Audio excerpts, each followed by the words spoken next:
जिसमें डाला गरम मसाला जिसको खाएगा दिलवाला चना जो পকা ঘাট দেশৰ বুকুত থকা এটা ঐতিহাসিক ঘাট এই পকা ঘাটৰ বুকুতে লুকাই আছে অনেক ইতিহাস এই ঐতিহাসিক পকা ঘাটৰ পাৰতে আজিৰে পৰা 50 দশকৰ পূৰ্বে জীৱন জীৱিকাৰ সংগ্ৰামৰ বাবে আহি থিতাপি লৈছিল বিহাৰৰ বহুকেইটা পৰিয়াল ইয়াৰ পাৰতে অস্থায়ীভাৱে থাকি আৰম্ভ কৰিছিল কেঁচা চানা ভজা চানাৰ এক সুকীয়া ব্যৱসায়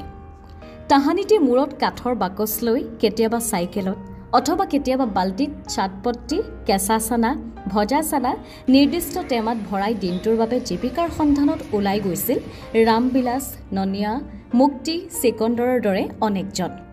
বাটে ঘাটে তেওঁলোকৰ মুখত ভাহি উঠিছিল ক্ৰান্তি বোলছবিৰ জনপ্ৰিয় গীতটি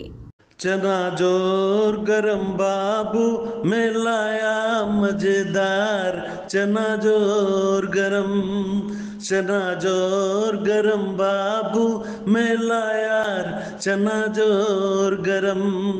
मेरा चना बना है आला जिसमें डाला गरम मसाला जिसको खाएगा दिलवाला चना जोर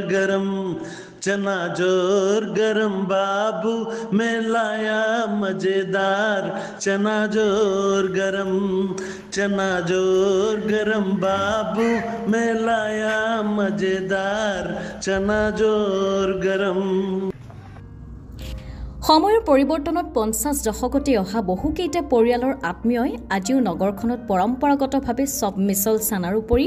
নগৰৰ বিভিন্ন প্ৰান্তত বিক্ৰী কৰিছে ভেলপুৰি বিক্ৰী কৰিছে ভেলমুৰি পাপৰি চাট বিক্ৰী কৰিছে ফুচকা আলুমুৰিৰ দৰে সুস্বাদু খাদ্য সামগ্ৰী ঠাই বিশেষে এই চানা ব্যৱসায়ীসকল প্ৰতিজনে ক্ৰেতাৰ মাজত চিনাকি যদিও অসমীয়া সমাজখনৰ লগত জড়িত হৈ প্ৰতিজনে নিজকে কৰি তুলিবলৈ চেষ্টা কৰিছে বিহাৰী অসমীয়া হিচাপে